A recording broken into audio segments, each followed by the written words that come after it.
भारत की इकोनॉमी का सबसे बुरा दौर अब बीत चुका है, ऐसा कहना है अमेरिकी इन्वेस्टमेंट बैंकर गोल्डमैन सैक्स का। गोल्डमैन सैक्स ने भारत की इकोनॉमी और शेयर बाजार पर नई रिपोर्ट निकाली है। इस रिपोर्ट के मुताबिक भारत की इकोनॉमी में मंदी और कंपनियों की अर्निंग में गिरावट का सबसे बुरा दौर खत्म हो चुका है। इस रिपोर्ट में निवेशकों के लिए चेतावनी भी जारी की गई है। आइए समझते हैं कि इस रिपोर्ट में क्या कुछ कहा गया है बेहद आसान भाषा में। नमस्कार, आप देख रहे हैं बिस्तक, मैं हूं आपके साथ अनिमा द्विवेदी। दरअसल गोल्डमैन सैक्स की हालिया रिपोर्ट के मुताबिक भारत की अर्थव्यवस्था और कॉर्पोरेट अर्निंग्स में गिरावट का सबसे खराब दौर अब पीछे छूट चुका है। गोल्डमैन सैक्स का मानना है कि अब जीडीपी ग्रोथ और कंपनियों की अर्निंग्स में सुधार की संभावना है। शेयर बाजार के वैल्यूएशन भी गिरावट के बाद काफी सुधर चुके हैं, ये भी जीएस की रिपोर्ट में कहा गया। अब बाजार में निवेश के सस्ते ऑप्शन दिख रहे हैं, लेकिन इसके बावजूद गोल्डमैन सैक्स ने भारत को मार्केट वेट रेटिंग भी दी है, यानी वो इसे ना तो ज्यादा अच्छा मानते हैं और ना ही बुरा। उनका सुझाव है कि निवेशकों को स्ट्रॉन्ग अर्निंग्स वाली कंपनियों पर फोकस करना चाहिए।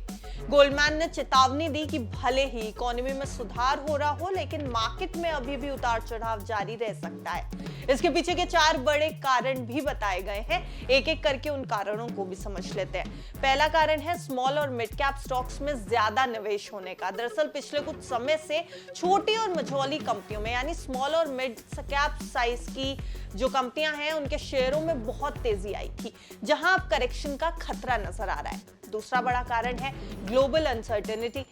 अमेरिका और दूसरे देशों के टैरिफ भारतीय एक्सपोर्ट्स को प्रभावित कर रहे हैं। उसके अलावा निफ्टी 10% गिर चुका है, ये तीसरा कारण है।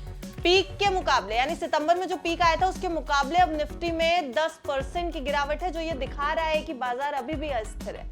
इसके अलावा FY26 के लिए EPS यानी अर्निंग्स पर शेयर के अनुमान भी 7% तक कम कर दिए गए हैं, जिसका सीधा मतलब है कि कंपनियों की कमाई पर अभी भी दबाव है। गोल्डमैन सैक्स का मानना है कि यह स्लोडाउन साइक्लिकल है, ना कि स्ट्रक्चरल। इसका मतलब ये नहीं कि भारत की अर्थव्यवस्था में कोई बड़ी दिक्कत नहीं है, ये बस एक ऐसा दौर है जो समय के साथ ठीक हो जाएगा। साइक्लिकल स्लोडाउन के पीछे गोल्डमैन सैक्स ने कुछ कारण भी बताए, जैसे कि क्रेडिट रेगुलेशन। आरबीआई ने ब्याज दर घटाने में देरी की थी और ये एक बड़ा कारण माना जा रहा है। इसके अलावा विदेशी निवेशकों की बिकवाली से लिक्विडिटी की भी दिक्कत है, लेकिन अब हालात सुधर रहे हैं। यूनियन बजट 2025 में इनकम टैक्स में राहत मिली है, जिससे डिमांड बढ़ सकती है। आरबीआई ने पॉलिसी रेट्स कम कर दिए हैं, जिससे लोन सस्ते होंगे। 2025 के दूसरे हाफ में जीडीपी ग्रोथ 6.4% तक पहुंच सकती है, यह भी माना जा रहा है। इसलिए गोल्डमैन सैक्स को उम्मीद है कि अर्थव्यवस्था धीरे धीरे रिकवर करेगी। लेकिन अगर अभी एक और बात पर नजर डालें तो गोल्डमैन सैक्स की सलाह है कि निवेशकों को क्वालिटी ग्रोथ और स्ट्रॉन्ग अर्निंग्स वाली कंपनियों में ही पैसा लगाना चाहिए। इसके लिए कुछ खास टिप्स भी दिए गए हैं। स्मॉल और मिड कैप शेयरों में सोच समझकर पैसा लगाएं, ऐसा जीएस का कहना है। इनमें अभी करेक्शन का खतरा है।